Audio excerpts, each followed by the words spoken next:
Welcome back to our Next Respect Project talk. Happy Saturday, everyone. I'm so thrilled to be here with this incredible panel of speakers. We have Stephen Apkon, Marcina Hale, Danny Costa, Andrew Chomer, Zoarski. Thank you so much for being here, you guys. We were just offline and we were talking about pure consciousness. And I would just love to dip into this topic of transformational plant medicines and psychedelics from that really pure point of view, which is why would somebody want to fold psychedelics into their life? And what's the purpose of it? From your point of view, Marcina, we were talking about that pure consciousness. Yeah, it's a question that we always ask and we consider. The first thing when somebody comes in, we always ask, why do you want psychedelics available, or what do you hope to get from them? Because it's one thing to be able to bring in psychedelics into a medical model that is many times very limiting, and it's focusing on depression, anxiety, and PTSD. But ultimately, what do we want psychedelics to be able to do? And for us, it's always been about how do we shift the consciousness that's creating kind of our current reality, our current lives, the systems that we're all both work in and are kind of affected by. And so how do we imagine beyond it? And so a lot of people, when they start the work with plant medicine, find that they are connected to themselves, each other, the planet, and really about life. And that's really what we look at the gift of psychedelics are. And then from there, the ability to dream. Mm-hmm. Dream in which way? What do you mean, dream? The ability to be conscious of what your sort of subconscious dream life is? Well, actually, it's looking at life as a creative experience and asking, what do you want it to be? And so psychedelics gives you a window of opportunity where your old kind of programming or the ways that you used to view things comes into question, creates an opportunity to be curious. And in that is kind of an opportunity for us to examine maybe the lives that we live with our, again, coming from ourselves, but also with our families and our neighbors and the greater humanity, and how we participate in it, which is really an important part right now in the world that we've created.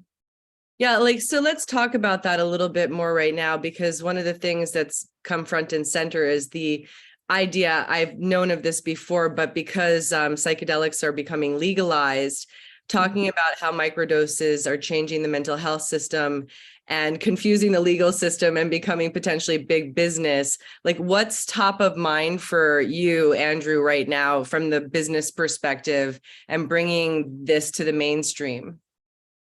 Yeah, I mean, listen, I think, so I'll start at the high level. So psychedelics in general, I think the reason we got in this business is touching a little bit on what Marcina said is we're interested in kind of a different observational view of what's keeping us stuck.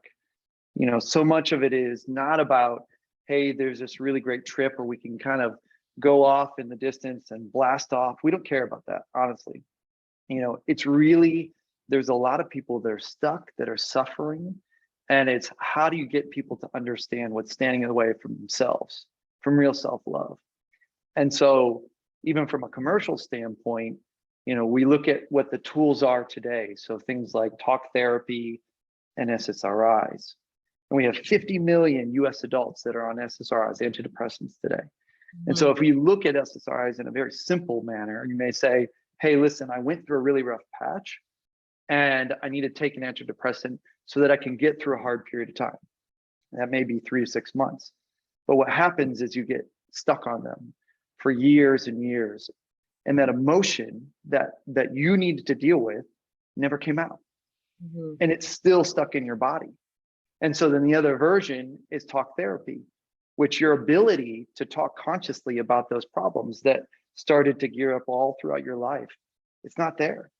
And so what psychedelics represent is an observational view into looking at some of those things. So that's really, really valuable when you think about healthcare. And, you know, from a commercial application, the part of the reason, if you just think about this simply, is you're stuck because of whatever trauma you would exist, whether it was a big trauma, you were abused, you know, you were physically or verbally abused as a child, or a small trauma, which are a lot harder to find sometimes. what happens is you develop a series of patterns. That's right. You eat poorly, you don't exercise, and those things in our world turn into chronic illness. And that's where all the costs in the healthcare system exist today. So if you look commercially, why this is important, why it's an important period of time, is we're trying to flip that on its head. We're trying to start with what keeps you stuck, because then you can't get to all the other things that become patterns and activities and everything else. And that's what we're really interested in. And psychedelics allow for shining a light on those things. And they're one tool. It is a tool. It's not a silver bullet. Mhm. It is a tool in the toolkit. There are a lot of other things that have yet to be validated and proven in our health system. But this right now is going through a path of being clinically validated. And so you think about all those people that are stuck, that becomes a huge commercial opportunity to some, and creates a good system to help solve some of these really challenging issues in mental health. Well, I mean, and especially coming out of a COVID time where, I have a 14-year-old son who, really, and all of his peers and all of my friends' children, we were isolated in a way. On one hand, it's an incredible invitation to familiarize yourself with yourself. But it's also, it can feel like a prison, especially if you're a young person who wants to be free. And you guys are all up in the Valley, and I grew up in New York and Westchester. I grew up in the woods and playing, and everybody was locked inside. And like, how is that gonna impact the young people? And so just to turn to you, Danny, and Elijah, I know that you've become sort of TikTok sensations, and you're trying to help demystify psychedelics for your generation. Treat me like them and explain to me what that sensational moment on TikTok was for you guys. Yeah, definitely. I think to your point with your 14-year-old, I think that this generation is really seeing a shift, and they're widely accepting this idea of trauma and intergenerational trauma. And I think the first step to any problem is awareness. And then the next is to seek out options. And very similar to Andrew, looking at talk therapy or medication, and are there any other options?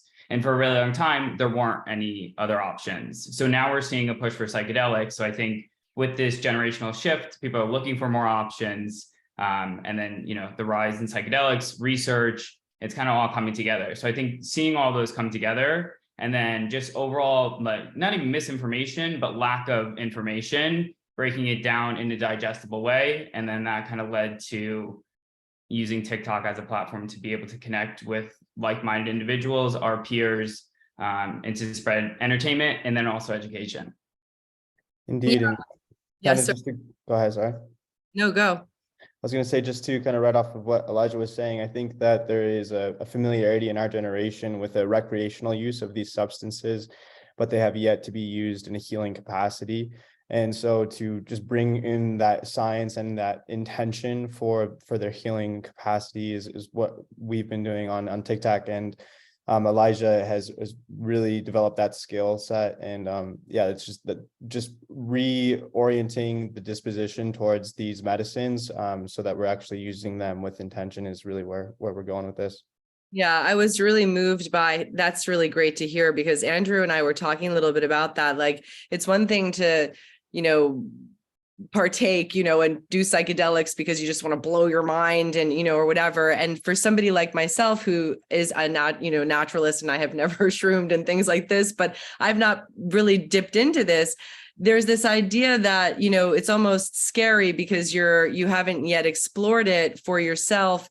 And you see people abusing it. And so therefore you're sort of like, I don't need that. I'll just go take a walk in the woods and sort of connect with myself. And yet I saw Fantastic Fungi, the documentary that Stephen and Marcina made. And I was really, it was the first time, besides hearing from particular friends of mine who have decided to do psychedelics for psychic and spiritual healing, generational healing, and so forth. I was really moved by your documentary, you guys, and specifically, some of the people who were really coming face to face with dying, and what the process. Can you talk a little bit about psychedelics and dying? And there's so many aspects. I have to see your documentary at least 10 more times to really process. You guys must go see Fantastic Fungi. It's an incredible film. But just to talk about sort of going to the other side and having peace with that and sort of ecstasy around it. Yeah, well, thanks for that, Liz. And Fantastic Fun Guy is playing on Netflix for those who have it. And Marcina and I were executive producers on it, and we're really proud to play a part in bringing that film out, because it really, was one of the things that I think started to open up this dialogue intergenerationally and in hospitals and universities and other places. But I want to, before I get to the existential anxiety and the death and dying, which, there are 2 patients in Fantastic Fun Guy who are part of a Johns Hopkins study. I want to just say one thing about what Danny and Elijah were talking about, because I think it's really important. First of all, there's a wave that's happening right now, right? So it's not just that there's a regulatory process that's going on in the FDA with psilocybin and MDMA receiving breakthrough status. They both will likely be legalized in the next 18 months, somewhere around there. There are many companies that are starting up, not just around psilocybin or MDMA, but lots of other substances as well. So that's happening. But the other thing that's happening is you're starting to see a decriminalization and a legalization movement happening across the country. And we're beginning to see the end of prohibition, in essence, right? So Colorado just voted to legalize psilocybin for therapeutic use and to decriminalize other psychedelics and plant medicine. Oregon did the same 2 years ago. And there are cities around the country that are decriminalizing and looking at legalizing, including many states that we know. And then the third part of that is all of the churches and all of the use of these medicines in sacrament. But there's one thing that Danny said that's really important, which is that there is a lot of recreational use, and we're not advocating for that, and we're also not against it. We don't believe that anybody should be in prison for the use of these substances. It's not a criminal issue. But one thing we do know is that people talk about set and setting, but the intentionality of the way these medicines are used differentiates them from being recreational to being more therapeutic. So we know that on any given night, there's plenty of clubs where people are using MDMA in a very different experience than the way that a veteran might use it to deal with their PTSD, or somebody may use psilocybin to deal with their existential anxiety. And I think that's what you were referring to. The studies that are coming out of places like Johns Hopkins and NYU show extraordinary ability to deal with depression and to deal with end-of-life anxiety, for instance, as well. So I think they're very powerful medicines.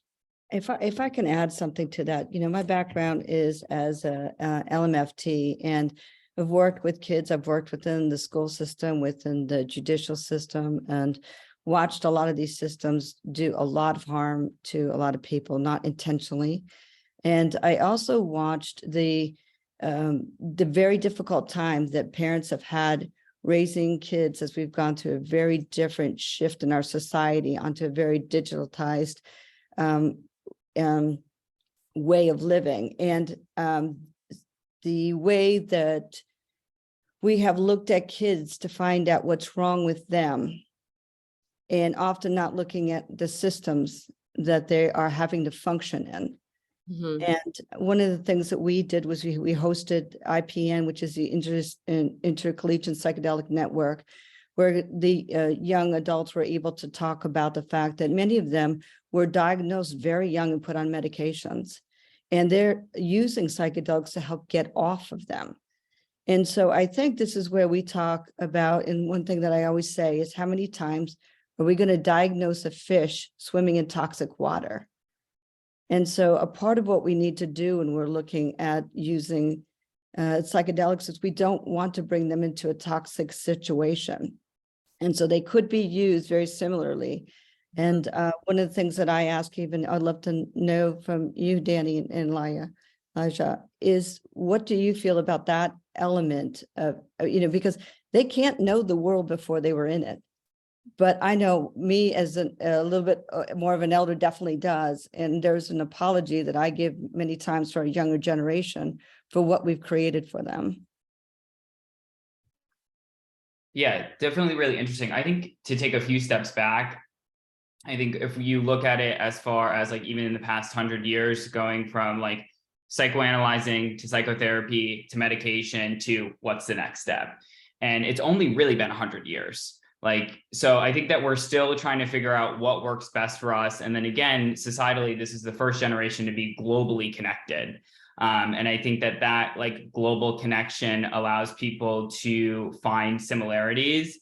And then there's been this like overall online, when you like are aware of something, then almost making fun of it and bringing light to it, to be able to almost like normalize it. So I think we're in that process right now. And it's just very transitional. And I think that like, especially with social media, we have a spotlight on like right now, you have to say the right thing. We have to make sure that, you know, we're not offending anyone, but I think that we are just in this time where we are on this new like global plane, this digital plane, and it's taking time and we're trying to figure out what works, what doesn't. So within, I think the next like few years, we're really going to be able to understand, you know, what are the next steps here to this mental health crisis and be able to hopefully utilize these tools in more effective ways. But that's just kind of my perspective. Danny, what do you think? Just to kind of follow up on that, I think that psychedelics serve as obviously an alternative to medicine, but I think sometimes they get misconstrued as they are obviously a substance that you're orally ingesting, and they are, you know, a medicine, a drug as well. But we've recently coined this cheeky phrase. It's the anti-medication medication, right? Where we're looking to get to the root of these issues and break the cycle of this perpetual pattern of negative thought patterns, of just consistent use of an exogenous substance, and rather have these intervention-based psychiatry practices where we get to the root. And whether that's, you know, a handful of sessions, it's not something that's prolonged and done on a daily indefinite basis, right? And so that's kind of how we see it, and just having more of that interjection and that intervention-based approach with the psychedelics. I have a question sort of to pivot off of that. If you were going to give advice to, you know, a mother of a teenager and you wanted to explore this as an alternative way of dealing with some mental health issues, and or somebody that's an adult wanting to start the journey of using psychedelics as a way to deal with past trauma and healing, what advice would you give the layman who's just never begun this journey in their life or for their child? Anybody want to take that? I mean, first of all, for me, one of the things that we always talk to parents about is their own health is really important. Many parents are in situations where they're very stressed out. They're dealing themselves with a lot of anxiety. And if you can imagine, we're energetic beings. That's just science. And so if you have a person who's nervous, and they're holding even a baby in a nervous way, that child can feel that. And this is why some of the work with psychedelics within the right setting, which is really important, can help people realize that, can help people remember a state of calmness, of love. And then in that, they can actually hold their child, they can hold their family within that energy and go back and remember some of the stuff that's important. I would say that, you know, I've run parenting workshops for a long time. And one of the things that parents are really looking for is the way to connect. Mm-hmm. And one of the things that we hope to do in the future is do generational sessions. It's one of the things that we found is very helpful for them to be able to open up conversations, be able to deal with generational trauma. And so there's a lot of potential for us to be able to use these medicines in this kind of way. But again, it's something that traditional, the way that medicine looks at it traditionally, they're going to have to go through a shift in how they view them. And I think rather than, I don't want to advocate for adolescents to go out and use psychedelics. I don't think that that's the right thing to do. But I do want to, recognize that that many of our young adolescents are already self-medicating, whether it's with alcohol or cannabis or the prescription drugs that they're given or that they get from, parents' medicine cabinets. I mean, there is, it still comes down to the relationship, and we have to be able to have these conversations with our kids. And I do believe that over time, we need to develop better rites of passage. We need to be able to have the real conversations. We need to understand that that kids do have access to all of these things. And I think that, Danny also said something really important, which is that, these medicines are very different, or these substances, whatever you want to call them, they're very different than what we're offered through Western medicine, which is a way to cope with or to numb the challenges we're dealing with. And what these do is they open up the possibility to actually get to the root causes and to deal with what's underlying it, which can both be challenging as well. And so, the right setting, having facilitators that really know what they're doing and that can guide. I mean, this is a medicine that is most effective in combination with facilitation of whatever that looks like, whether it's a more indigenous setting or more contemporary facilitation that you might see. So let's talk about that for a second. Andrew, you're probably great at answering this as well, but how safe, let's just say from a pure perspective, how safe is a psychedelic trip? How many substances are there? Could you break it down, kind of like you did in your TikTok, but like you guys all are, very informed. So for those that know nothing and maybe have a fear of it or a curiosity or, how many there? Yeah.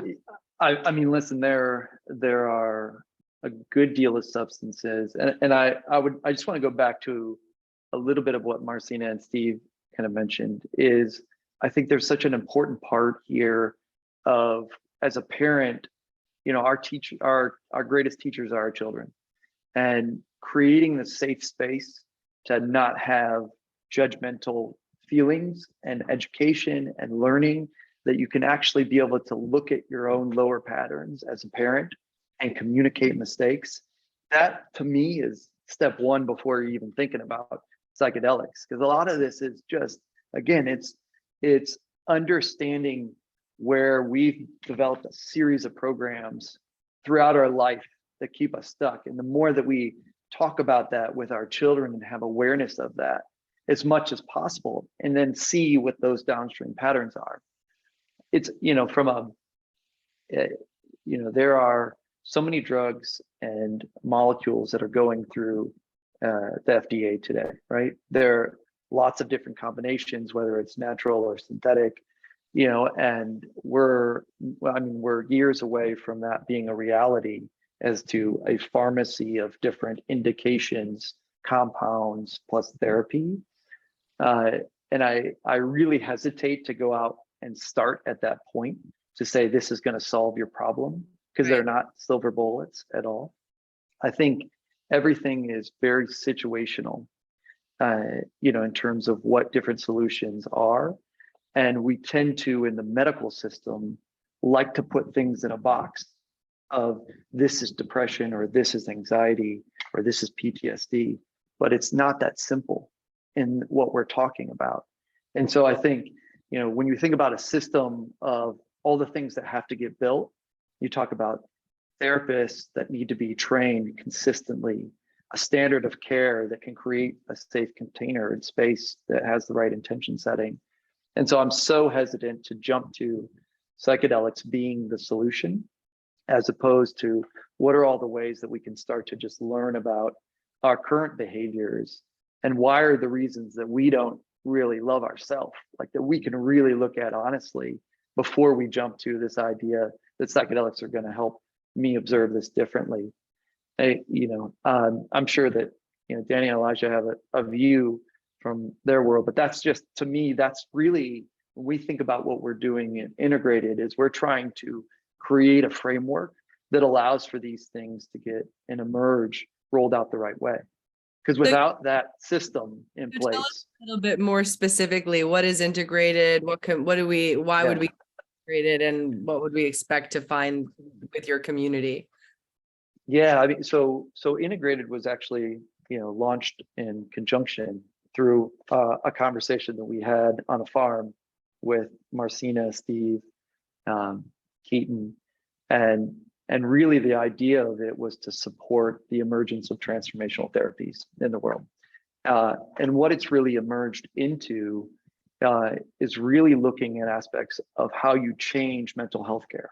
And it's not a one size fits all, right? There are compounds plus therapies going through the FDA that we've invested in. So it's an investment vehicle. Okay. But it really looks at different parts of the system. So in conjunction with that, we're also investing in infrastructure that can help support the process. So when these compounds are rolled out, right, when they go through approval, that we actually have the right systems set in place. But we're also quite interested in things that are keeping people stuck. So we're investing in companies that are also helping on deprescribing. So it's very easy to get antidepressants today, but how do you start? But there are protocols that actually help you get off of antidepressants. So you have all these people who are like, I'm stuck and I have no idea how to get off. So we've invested in companies that are actually creating an infrastructure to be able to do that and make that safe as part of the journey. And that in combination with safe tools today, breath work. So I think a great idea, and this goes back to your question, Liz, of what could I do today to understand it?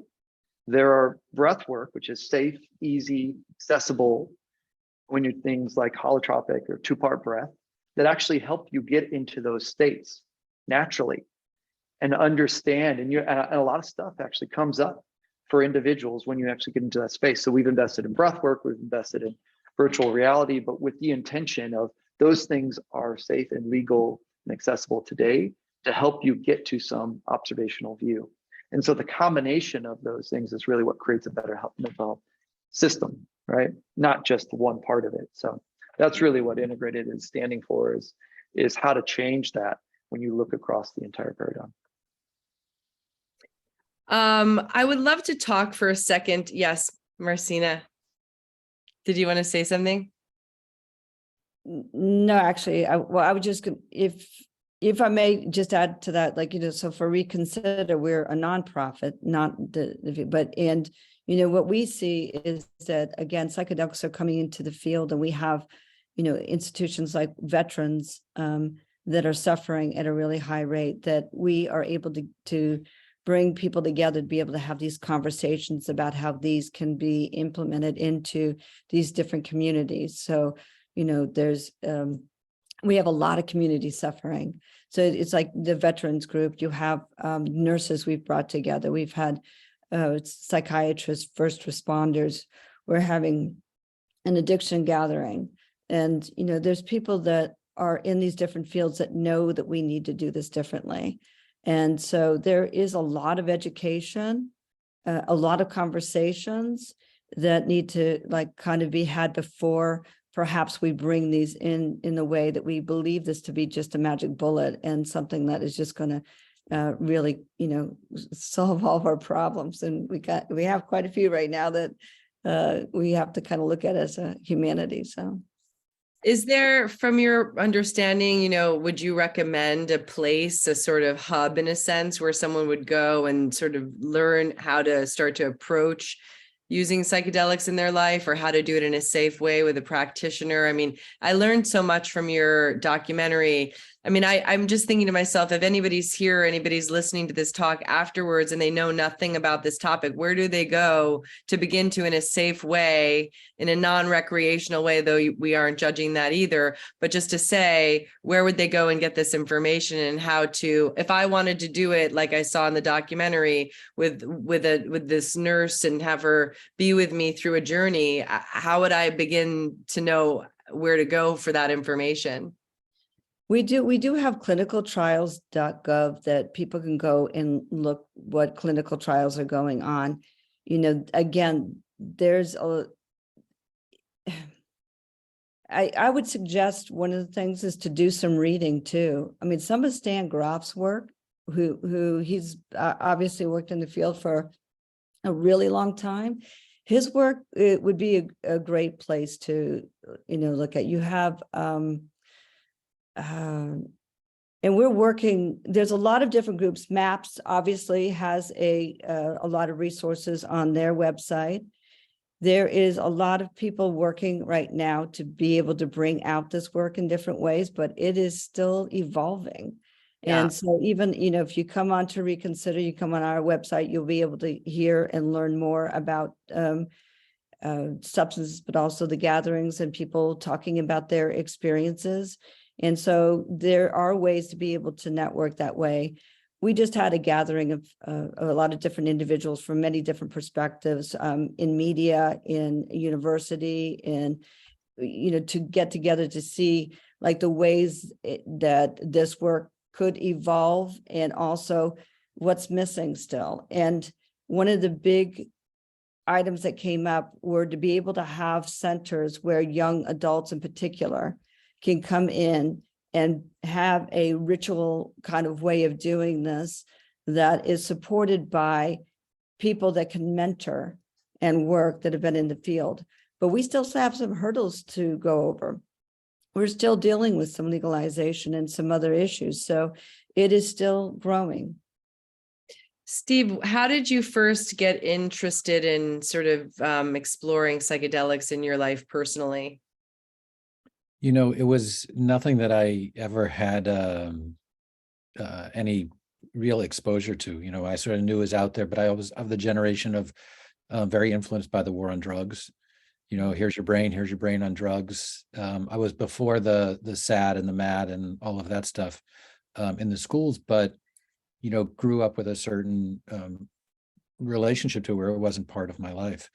But many years ago, I had some traumatic loss in my family, and I was dealing with grief and depression. And the only way I actually knew to deal with it was by the conventional, you know, Western modes of talk therapy and seeing a psychiatrist and considering SSRIs and all of that. But none of that was really speaking to me. And a friend invited me to a ceremony. I knew nothing about what that meant, but I was hurting enough and I trusted them that I went. And that was my introduction to psychedelics. And, you know, I remember rather than trying to help me cope with something, it actually allowed me to grieve.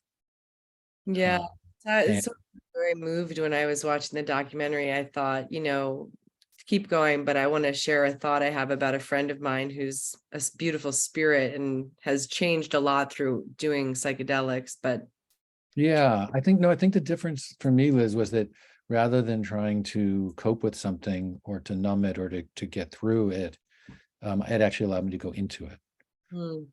And to experience it in a way in which I could come all the way through to this place of deeper connection and of love. And, you know, I remember calling the therapist that I was seeing the next morning.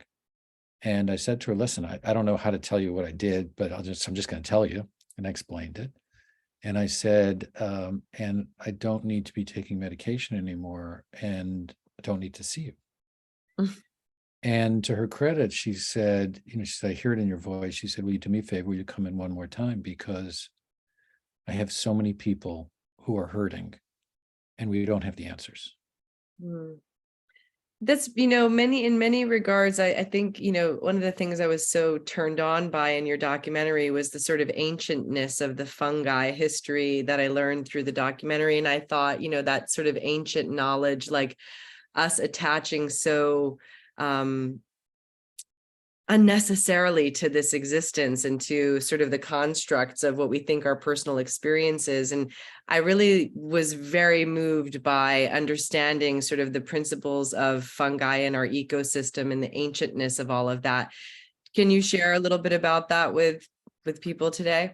I mean, well, there's a beautiful quote on the temple in Eleusis, which if you haven't read The Immortality Key by Brian Murescu, I highly recommend it. But there's an inscription on the wall there in stone that says, if you die before, translated, if you die before you die, you will not die. And so, you know, the ability to have a different relationship to our mortality, to life, to spirit, to all of those things is a very transcendent idea. And it's something that can be the underpinning to just a very different relationship with oneself and with life. And so I think that it's one of the benefits that psychedelics offer, this idea of like an ineffable experience, almost something that you can't put into words, but there's a felt knowing. And that's something that is very often talked about by people in these clinical trials, and is very highly correlated with the success of the experience. So there's something to that mystical. And if you think about it in our religions, it's not just in the Immortality Key, which talks about the first 400 years of the church, which actually was, Brian Mirescu posits, was the sacrament was a psychedelic sacrament related to ergot, which is related to LSD. And it was also run by women for the first 400 years. So I'm sure that had something to do with it. But most of our major religions, are steeped in mystical traditions. Mhm. Dogma and the modernity has taken a lot of the mysticism out of those religions. But the ineffable and the sense of mystery and possibility was always there. Yeah, I really love this thought. A great writer wrote, Rainer Maria Rilke said, "We're living the question." And those who are entirely comfortable with sort of the discomfort of it all or the mystery of it all. I mean, I think, I think that's something that is sort of like my North Star, that I cultivate my comfort in that discomfort, because that's sort of the experience. My mom died very young. My mom was a devotee of Maharishi. And so I grew up around Eastern philosophy and meditation and yoga, and my mom was a great seeker. But she specifically, sort of, I don't know, embraced sort of the mystery. And I think I was very lucky that she raised me like that. She died when she was 60. And so I've thought a lot about death since she died, which is, every day of our life, we are preparing for that. But many people are so afraid of dying that they grasp and they grip so tightly to this existence that they sort of forget to, or they are so fearful of allowing themselves to sort of belly flop into the mystery of life and that sort of ecstasy. And I was very moved in the documentary that certain people who are about to die, that they then partake in psychedelics as a way to sort of let go. Can you talk about that a little bit? I mean, one of the things first of all, I love that you bring that up, because it is that they're so anxious about dying or that they forget to live. And, Mary Casamano is in that movie, and you can see a TED Talk from her. I'll try to find it and post it as well. I've been trying to post some other people that people can look into. But in one of the things that she really gets to is that people come to a sense of peace with their own mortality, so that they can begin to live and they can go back and meet their partners in a different way. And one of the things that I really love about what she always talks to is that, she boils it all down, is that they reconnect with this experience of love. Yeah. It's a word that literally, it's really difficult to use. I mean, the medical world, again, doesn't really use that word. And, so how do we redefine that and that deep connection? And so if you go back to the film and you go back to, Paul Stamets and his work, and him with his partner, Pam Crisco, who is a part of the Canadian Psychedelic Association. So I put that one in there as well. They're doing amazing work. And one of the things that Paul keeps bringing it back to is that wonder of life and the ability to really connect and care about the trees, about the fungi. It's not just about us and our anxiety, but it's about how we are being in the world. And so that's the beauty of how, as it opens it up, we understand or connect to something beyond us. And a lot of times the anxiety is held because we held so closely to us. Mm-hmm. And so it's releasing of that and allowing the more of the mystery of this world and life to come in. Yeah, Liz, I don't know if you've worked with Tony Head before. He's an actor. He was on The Wire, and he's done a number of other things. Really wonderful guy. He happens to be one of the two patients that's in Fantastic Fungi. Oh, that Yeah. he's familiar to me. Yeah. I'm Yeah. very moved by him. Yep. So he had prostate cancer, stage 4 prostate cancer, was in the Johns Hopkins study. Mhm. And Marcina and I were doing a screening of the film in Brooklyn at the Brooklyn Academy at BAM. And he was there and we did a Q&A together. And the first question that came up in the audience, somebody raised their hand. And he talked about his wife who had breast cancer and how they had tried to get her into these studies because it was the only way that they could legally access psilocybin to deal with her anxiety and depression. And he stopped and he said, she died without access to the medicine. How do we make sure that nobody has to do that? The second person raised their hand and they asked Tony, they said, can you explain how the psilocybin cured your cancer? And he stopped for a second and he laughed and he said, no. He said, let me explain. He said, the psilocybin didn't cure my cancer. I did chemotherapy to deal with my cancer. And then he stopped for a second and he said, but you know, what's interesting is that everybody who participated in the study had stage 4 cancer. They were essentially all, terminal or dealing with very, very significant, because that's how they were able to get into the study, right? Because they viewed these medicines as so, dangerous or whatever. And he stopped and he said, so many of us are still alive today, 6 years later, now 8 years later. And the only way he could make sense of it was that the experience that he had with psychedelics allowed him to stop worrying and have the anxiety around end of life and actually be able to just focus on what was in front of him, which was healing. I think that's really a beautiful thought.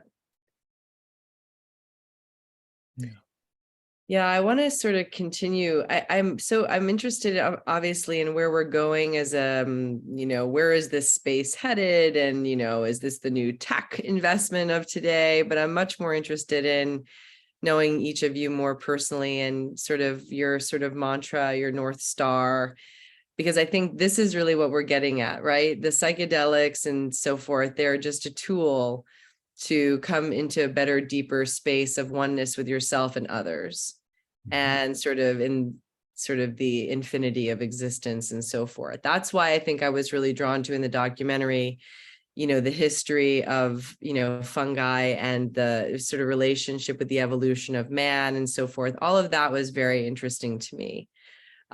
Jump in at any time. We're going to start running out of time. I feel like we could do a million talks like this, because I think we're just beginning to now get to the tip of the iceberg. But just Elijah, what is your North Star? Why is this work important to you? And what's guiding you? What's your purpose right now? Yeah, I would say just equipping others with the tools to combat intergenerational trauma. I think that a lot of people are kind of going through this right now. And like I mentioned, this is kind of the first generation to widely accept this idea of like, okay, we've seen what we saw, maybe not the best. How can we be better? And my father unfortunately passed when I was 16, and he kind of was just in that loop of the intergenerational trauma, couldn't get out himself.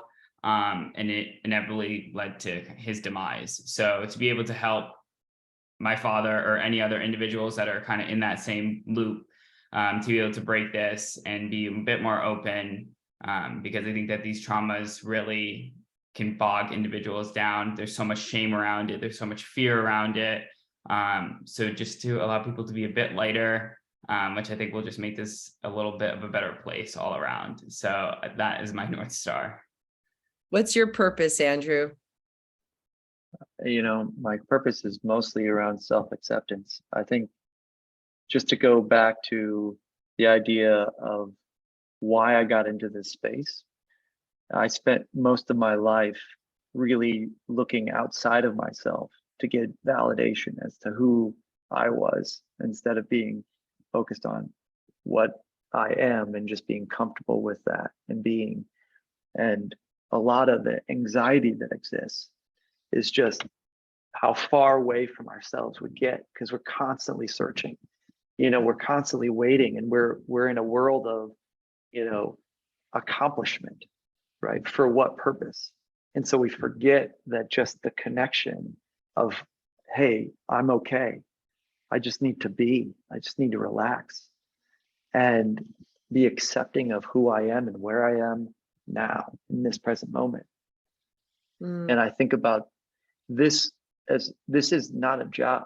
This is a purpose. What we're doing is allowing and enabling that idea of self-acceptance to exist in the world.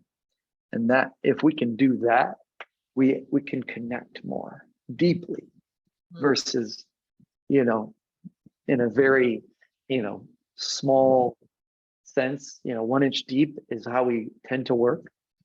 But really having a place to be able to hold that deep connection, real community.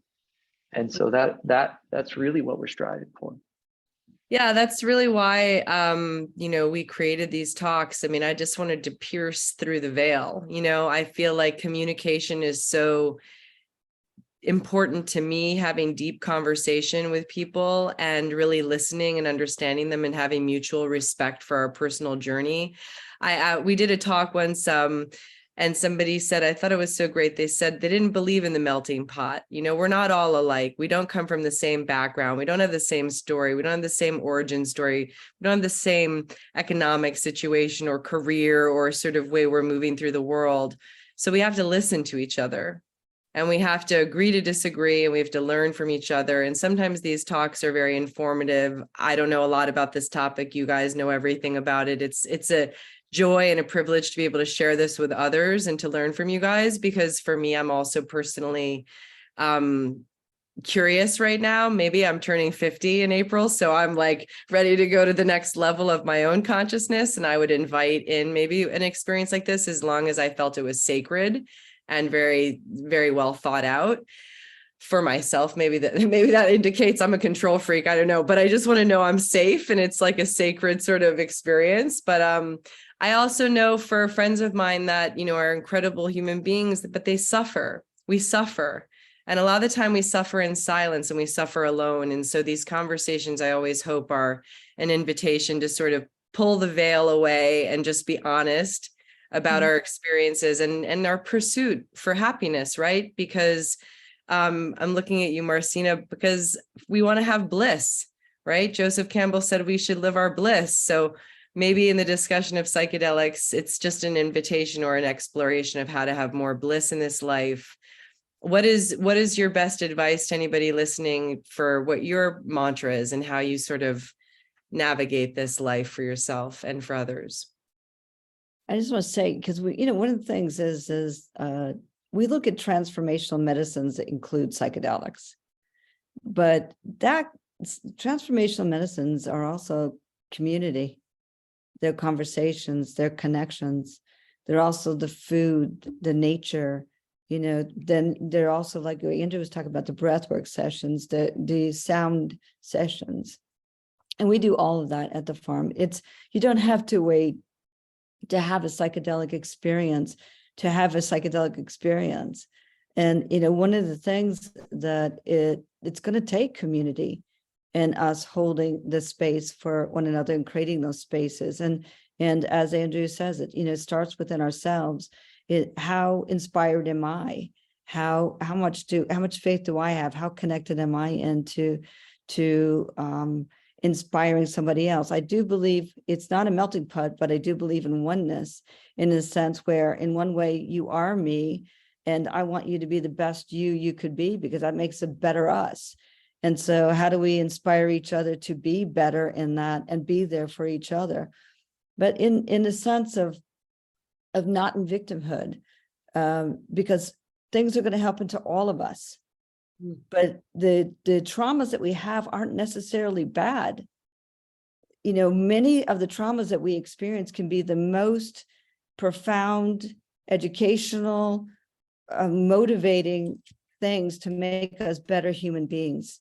It's where we have to learn forgiveness, acceptance, and all the things that make us better human beings. So sometimes it's really our way of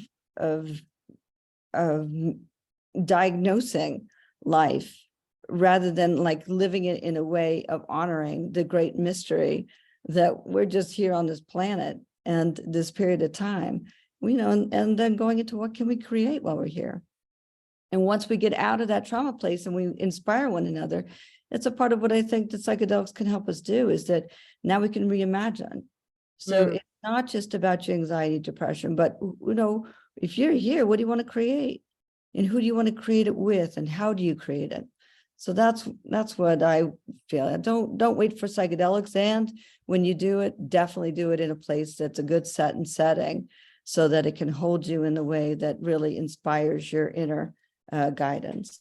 What is the farm exactly? I mean, I've heard bits and pieces about the farm. What is the farm that you currently are residing on, and what's the deal there? Steve? So the farm is a 62-acre farm that sits in the woods in the Hudson Valley in New York. It's 4.5 miles into the woods, and it's really a convening space. It's a space of healing.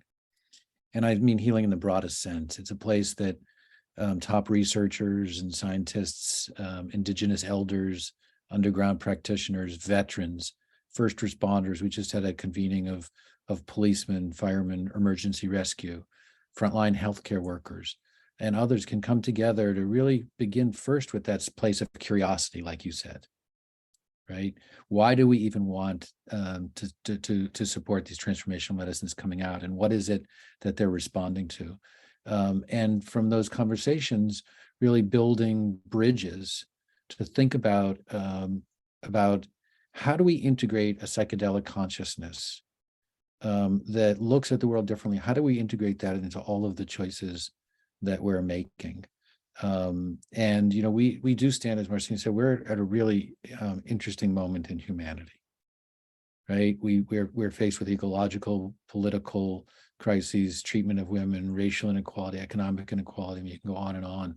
And what we've come to believe is that those aren't the diseases, right? They're the symptoms.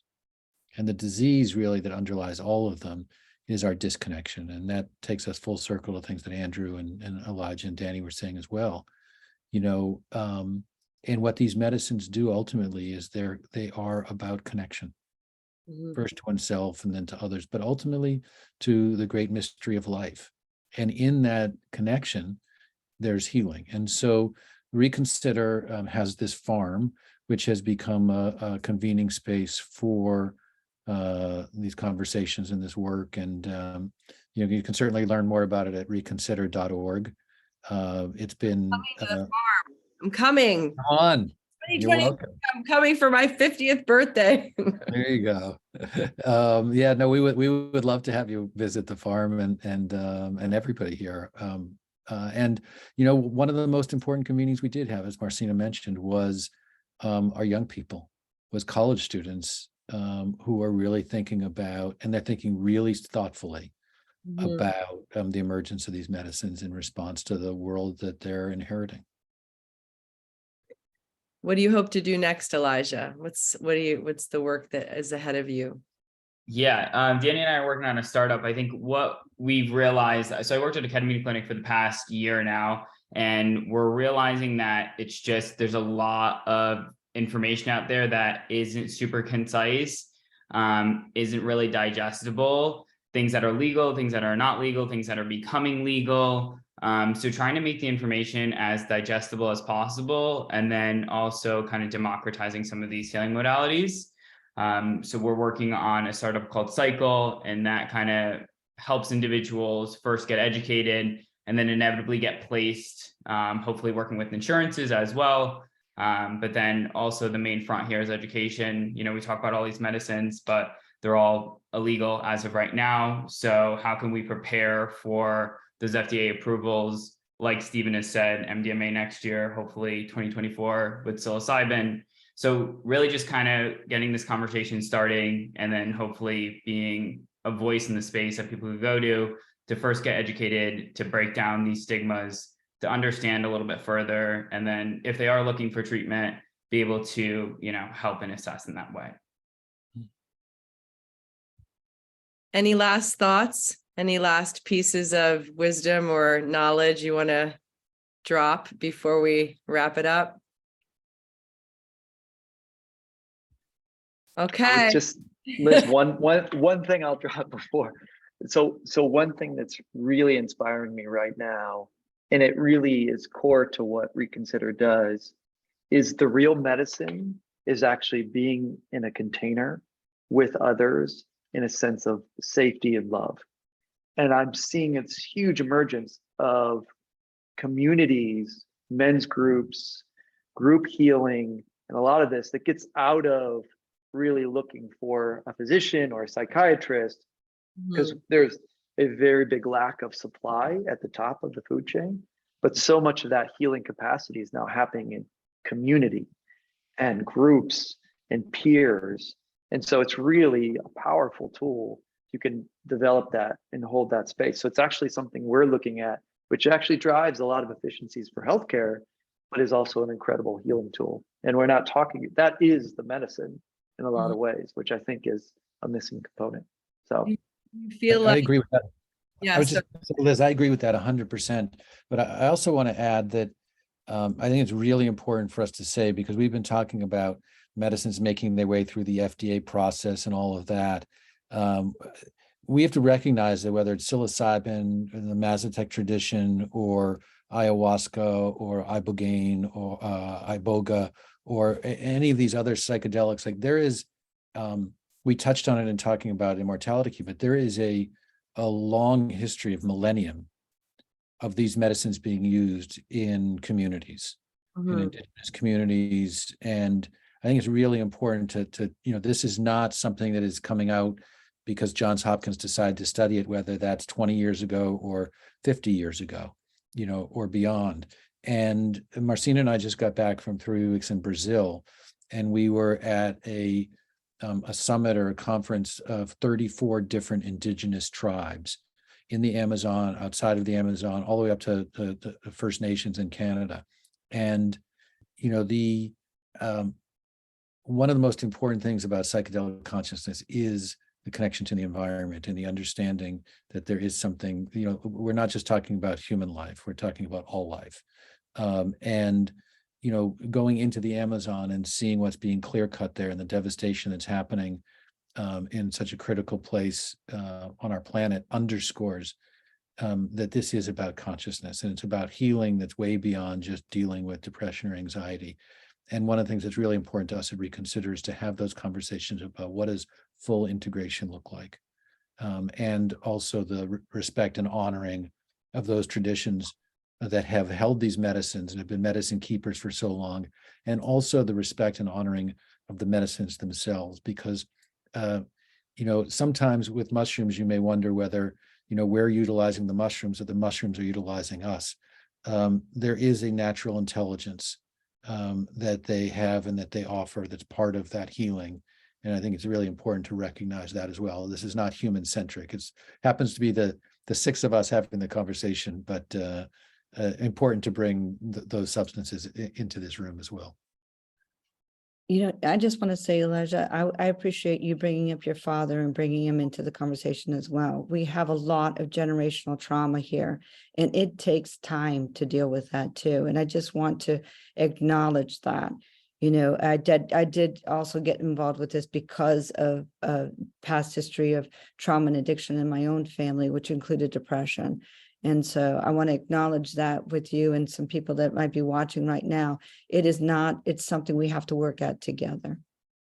When we talk about things like integration and wholeness and unity and oneness, I'm wondering if you've experienced psychedelics being helpful for people who either have dysphoria or, psychic splits or things like that. I mean, this may be like another conversation for us to have in the future, but I feel like we've just begun and we sort of are at our hour. But if it's something you feel like you can answer, or maybe we have to have one of these conversations again and again, but I'm curious, because the splits, it could be healing in sort of psychic splitting. Any thought on that? It's a pretty deep topic. We can get into that another time. I can see you all go, okay, this is going to be another hour. I was leaving that for Marcina. Yeah, I mean, in regards to psychic splitting, I mean, I've noticed a lot of synchronicities, at least in my own personal experience, in regards to like why I started as well. I'm actually natively Brazilian as well, and it's interesting.